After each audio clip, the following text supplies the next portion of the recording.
ಸ್ನೇಹಿತರೇ ನಮಸ್ಕಾರ. ನಾನು ರವೀಂದ್ರ ಜೋಶಿ. ಬರೋಬ್ಬರಿ ಚುನಾವಣೆಗೆ 10 ತಿಂಗಳು ಬಾಕಿ ಇರುವ ಸಂದರ್ಭದಲ್ಲಿ ಅರವಿಂದ್ ಕೇಜ್ರಿವಾಲ್ ಅವರು ಪಂಜಾಬದಲ್ಲಿ ಯಾವ ರೀತಿಯ ರಾಜಕೀಯ ಮಾಡಬೇಕು ಎನ್ನುವಂಥ ಚಡಪಡಿಕೆಯಲ್ಲಿದ್ದಾರೆ, ಕಲವಿಲಗೊಂಡಿದ್ದಾರೆ. ಮೊನ್ನೆ ಏಪ್ರಿಲ್ 16ನೇ ತಾರೀಕು ಪಂಜಾಬ್ ಹರಿಯಾಣ ಹೈಕೋರ್ಟ್ನಲ್ಲಿ ಒಂದು ಮೊಕದ್ದಮೆ ಬಂತು. ಯಾರ ಬಗ್ಗೆ ಅಂದರೆ ಯಾರು ಈಗ ದಿಬ್ರುಗಢ್ ಜೈಲಿನಲ್ಲಿದ್ದಾನೋ, ಯಾರು ಖಡೂರ್ ಸಾಹಿಬ್ನ MP ಆಗಿದ್ದಾನೋ ಅಸ್ಸಾಂನ ದಿಬ್ರುಗಢ್ ಜೈಲಿನಲ್ಲಿ, ಅಂಥ ಅಮೃತ್ ಪಾಲ್ ಸಿಂಗ್ ನನ್ನನ್ನು NSA ಪ್ರಕರಣದಲ್ಲಿ ಜೈಲಿನಲ್ಲಿ ಕೂರಿಸಲಾಗಿದೆ, ದಯವಿಟ್ಟು ನನ್ನ ಡಿಟೆನ್ಷನನ್ನು ಮುಗಿಸಿ ಕ್ಲೋಸ್ ಮಾಡಿ ನನ್ನನ್ನು ಬಿಡುಗಡೆ ಮಾಡಿ ಅಂತ ಕೋರ್ಟ್ನಲ್ಲಿ ವಿನಂತಿಯನ್ನು ಮಾಡ್ಕೋತಾನೆ ತನ್ನ ವಕೀಲರ ಮೂಲಕ. ನಿಮಗೆ ಗೊತ್ತು ಈ ಅಮೃತ್ ಪಾಲ್ ಸಿಂಗ್ ಯಾರು ಅಂತ ತುಂಬ ಚೆನ್ನಾಗಿ ಗೊತ್ತು. ಈತ ದುಬೈನಲ್ಲಿ ಟ್ಯಾಕ್ಸಿ ಡ್ರೈವರ್ ಆಗಿದ್ದ. ಅದಾದಮೇಲೆ ಈತ ವಾರಿಸ್ ಪಂಜಾಬ್ದೆ ಅನ್ನುವಂಥ ಒಂದು ದೊಡ್ಡ ಆರ್ಗನೈಜೇಷನ್ ಮಾಡಿ ತನ್ನದೇ ಆದಂಥ ಮಿಲ್ಟ್ರಿಯನ್ನು ಮಾಡ್ಕೊಂಡಿದ್ದ. 2022ರಲ್ಲಿ ಖಲಿಸ್ತಾನಿ ಮೂಮೆಂಟನ್ನು ಇನ್ನಿಲ್ಲದ ಹಾಗೆ ಪ್ರಚೋದನೆಯನ್ನು ಕೊಡ್ತಾ ಇಡೀ ಪಂಜಾಬದಲ್ಲಿ ಭಾಳ ದೊಡ್ಡ ಮಟ್ಟದ ಅರಾಜಕತೆ ಸೃಷ್ಟಿ ಮಾಡುವ ಕೆಲಸವನ್ನು ಮಾಡಿದ್ದ. ಈತ ಸ್ವತಃ ಪೊಲೀಸ್ ಸ್ಟೇಷನ್, ಅಜನಾಲಾ ಪೊಲೀಸ್ ಸ್ಟೇಷನ್ ಒಳಗಡೆ ನುಗ್ಗಿ ತನ್ನ ಸಹಚರರನ್ನು, ಅದು ಲಾಂಗ್ ಹಿಡ್ಕೊಂಡು, ಕೈಯಲ್ಲಿ ತಲವಾರುಗಳನ್ನು ಹಿಡ್ಕೊಂಡು ತನ್ನ ಮಿಲ್ಟ್ರಿ ಜೊತೆ ಬಂದು ತನ್ನ ಸಹಚರನ ಬಿಡಿಸ್ಕೊಂಡು ಹೋಗುವ ಪ್ರಯತ್ನವನ್ನು ಮಾಡಿದ್ದ. ಅದಾದಮೇಲೆ ಈತ ಕಣ್ಮರೆಯಾಗಿದ್ದ, ಪರಾರಿಯಾಗಿದ್ದ. ಆತನನ್ನು ಹಿಡ್ಕೊಂಬಂದು ಜೈಲಿಗೆ ಹಾಕಲಾಯಿತು. ವಾರಿಸ್ ಪಂಜಾಬ್ದೆ ಅನ್ನುವಂಥ ಅವನ ಆರ್ಗನೈಜೇಷನ್ಗೆ ಅರವಿಂದ್ ಕೇಜ್ರಿವಾಲ್ ಅವರ ಪುಷ್ಟಿ. ನೋಡಿ, ಅರವಿಂದ್ ಕೇಜ್ರಿವಾಲ್ ಹೇಗೆ ಅಂದರೆ, ಕುಮಾರ್ ವಿಶ್ವಾಸ್ ತುಂಬ ಚೆನ್ನಾಗಿ ಹೇಳ್ತಾ ಇದ್ರು. ಏನಂದರೆ, ಒಂದು ವೇಳೆ ಪಂಜಾಬ್ದ ಚುನಾವಣೆಯನ್ನು ನಾವು ಗೆಲ್ಲದೆ ಹೋದರೆ, 2017ರಲ್ಲಿ ಹೇಳಿದ್ದವರು ಆ ಮಾತನ್ನ, ಗೆಲ್ಲದೆ ಹೋದರೆ ಮುಂದೊಂದು ದಿವಸ ಅದೇ ಪಂಜಾಬ್ದಲ್ಲಿ ನಾನು ಪ್ರಧಾನಿ ಆಗ್ತೇನೆ, ಆವಾಗ ಅದು ಖಲಿಸ್ತಾನ್ ಅನ್ನುವಂಥ ದೇಶ ಆಗಿರುತ್ತೆ ಅನ್ನುವಂಥ ಮಾತನ್ನು ಅರವಿಂದ್ ಕೇಜ್ರಿವಾಲ್ ಅವರು ಪದೇ ಪದೇ ಹೇಳ್ತಾ ಇದ್ರು ಅಂತ ಸ್ವತಃ ಕುಮಾರ್ ವಿಶ್ವಾಸ್ ಹೇಳ್ತಾರೆ. ಇದಕ್ಕೆ ಪುಷ್ಟಿ ನೀಡುವ ಹಾಗೆ ನಾವು $16 ಮಿಲಿಯನ್ ದುಡ್ಡನ್ನು ಕೊಟ್ಟಿದ್ದೀವಿ ಅಂತ ಗುರ್ಪತ್ವಂತ್ ಸಿಂಗ್ ಪನ್ನು, ಸಿಖ್ ಫಾರ್ ಜಸ್ಟಿಸ್, ನ್ಯೂಯಾರ್ಕ್ನಲ್ಲಿ ನಾವು ಇಲ್ಲಿ ಚರ್ಚ್ ಒಂದರಲ್ಲಿ ಆತನಿಗೆ $16 ಮಿಲಿಯನ್ ಕೂಡಿಸ್ಕೊಟ್ಟಿದ್ದೇವೆ.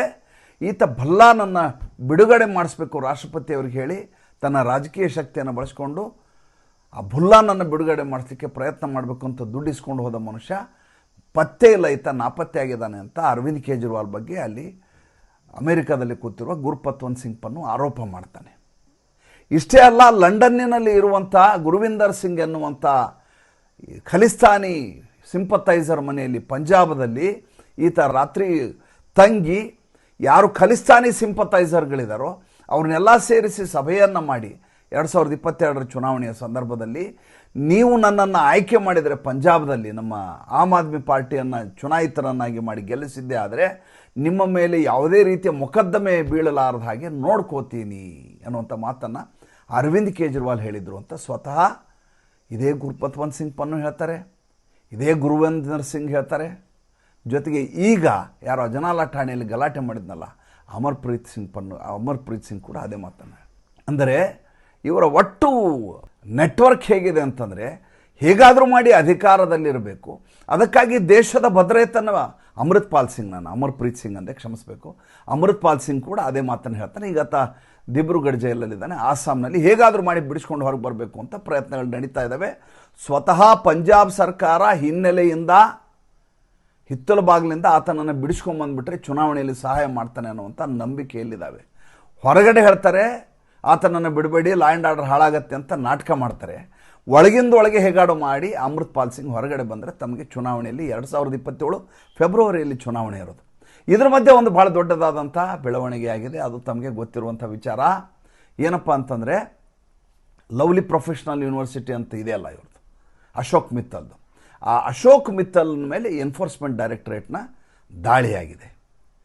ದಾಳಿ ಆಗೋದಷ್ಟೇ ಅಲ್ಲ, ಸಂಜೀವ್ ಅರೋರಾ ಅಂತ ಲುಧಿಯಾನಾದ MLA, ಈಗ ಆತ ಇಂಡಸ್ಟ್ರಿಯಲ್ ಮಿನಿಸ್ಟ್ರು, ಆತನ ಮೇಲೆ ಕೂಡ ದಾಳಿಯಾಗಿದೆ. ಯಾಕೆ ದಾಳಿಯಾಗಿದೆ ಅಂದರೆ, ರಾಘವ್ ಚಡ್ಡಾನನ್ನು ಯಾವಾಗ ಕರ್ಬ್ ಮಾಡಬೇಕು ಅಂತ ಅರವಿಂದ್ ಕೇಜ್ರಿವಾಲ್ ಪ್ರಯತ್ನ ಮಾಡಿದರು, ಆ ರಾಘವ ಚಡ್ಡಾ ಇವು ಎಲ್ಲ ಆಮ್ ಆದ್ಮಿ ಪಾರ್ಟಿಯ ಯಾರ್ಯಾರು ಈ ರೀತಿಯಾದಂಥ ಪ್ರಭೃತಿಗಳಿದಾರೋ ಅವರ ಹಣಕಾಸಿನ ವ್ಯವಹಾರ, ಅವರ ಆರ್ಥಿಕ ಅಪರಾಧಗಳನ್ನೆಲ್ಲ BJP ಸರ್ಕಾರಕ್ಕೆ ತಿಳಿಸ್ತಾ ಇದ್ದಾರೆ, ಎನ್ಫೋರ್ಸ್ಮೆಂಟ್ ಡೈರೆಕ್ಟರೇಟ್ಗೆ ತಿಳಿಸ್ತಾ ಇದ್ದಾರೆ. ಆದ್ದರಿಂದ ಆ ಕಡೆ ಸಂಜಯ್ ಅರೋರಾ ಮೇಲೆ ದಾಳಿ ಆಗುತ್ತೆ, ಈ ಕಡೆ ಅಶೋಕ್ ಮಿತ್ತಲ್ ಮೇಲೆ ದಾಳಿ ಆಗುತ್ತೆ ಅನ್ನುವಂಥ ಮಾತು ಈಗ ಎಲ್ಲ ಕಡೆ ಕೇಳಿ ಬರ್ತಾ ಇದೆ. ಚುನಾವಣೆಗೆ ಏನು ಮಾಡಬೇಕು ಅಂತ ಅರ್ಥ ಆಗಲಾರದ ಸ್ಥಿತಿಯಲ್ಲಿ ಅರವಿಂದ್ ಕೇಜ್ರಿವಾಲ್ ಇದ್ದಾರೆ. ಅವ್ರಿಗಿರುವ ಅತಿ ದೊಡ್ಡ ವ್ಯಕ್ತಿ ಯಾರು? ರಾಜೇಂದರ್ ಗುಪ್ತಾ ಅಂಥೇಳಿ, ಯಾರಿಗೆ ಈ ಪಂಜಾಬದ ಅದಾನಿ ಅಂತ ಕರೀತಾರೋ ಅಂಥ ಅಗರ್ಭ ಶ್ರೀಮಂತ ಅರವಿಂದ್ ಕೇಜ್ರಿವಾಲ್ ಜೊತೆಗೆ ನಿಂತಿದ್ದಾರೆ. ಆತನ ಆರ್ಥಿಕ ಸಹಾಯದ ಮೇಲೆ ತನ್ನ ಆಟ ನಡೆಯುತ್ತೆ ಅಂತ ಆತ ಅಂದ್ಕೊಂಡಿದ್ದಾರೆ ಅರವಿಂದ್ ಕೇಜ್ರಿವಾಲ್. ಮಜಾ ನೋಡಿ, ರಾಘವ್ ಚಡ್ಡಾ 2015ರಿಂದ ಅವರು ಕೋಶಾಧ್ಯಕ್ಷರಾಗಿದ್ದಂಥ ಮನುಷ್ಯ. ಅರವಿಂದ್ ಕೇಜ್ರಿವಾಲ್ ಅವರ ಎಲ್ಲ ವ್ಯವಹಾರಗಳು ಆತನಿಗೆ ತುಂಬ ಚೆನ್ನಾಗಿ ಗೊತ್ತಿದೆ. ಒಂದು ಸಲ ಈ ಅಂಗಡಿಯ ಅಂದರೆ ನಮ್ಮಲ್ಲಿ ಹೆಂಗೆ ಕೊರಿಯರ್ ಸರ್ವಿಸ್ ಇದೆಯಲ್ಲ, ಹಾಗೆ ದುಡ್ಡನ್ನು ಒಂದು ಜಾಗದಿಂದ ಇನ್ನೊಂದು ಜಾಗಕ್ಕೆ ಕೊರಿಯರ್ ರೀತಿಯ ಟ್ರಾನ್ಸ್ಫರ್ ಮಾಡೋದಕ್ಕೆ, ಬೈ ಹ್ಯಾಂಡ್ ಫಿಸಿಕಲಿ ದುಡ್ಡನ್ನು ಒಂದು ಜಾಗದಿಂದ ಇನ್ನೊಂದು ಜಾಗಕ್ಕೆ ತಲುಪಿಸೋದಕ್ಕೆ ಅಂಗಡಿಯಾಗಳು ಅಂತಾರೆ. ಅಂಥ ಅಂಗಡಿಯಾಗಳನ್ನು ಗುಜರಾತ್ನ ಸೂರತ್ನಲ್ಲಿ ಬಂಧನ ಮಾಡಲಾಯಿತು.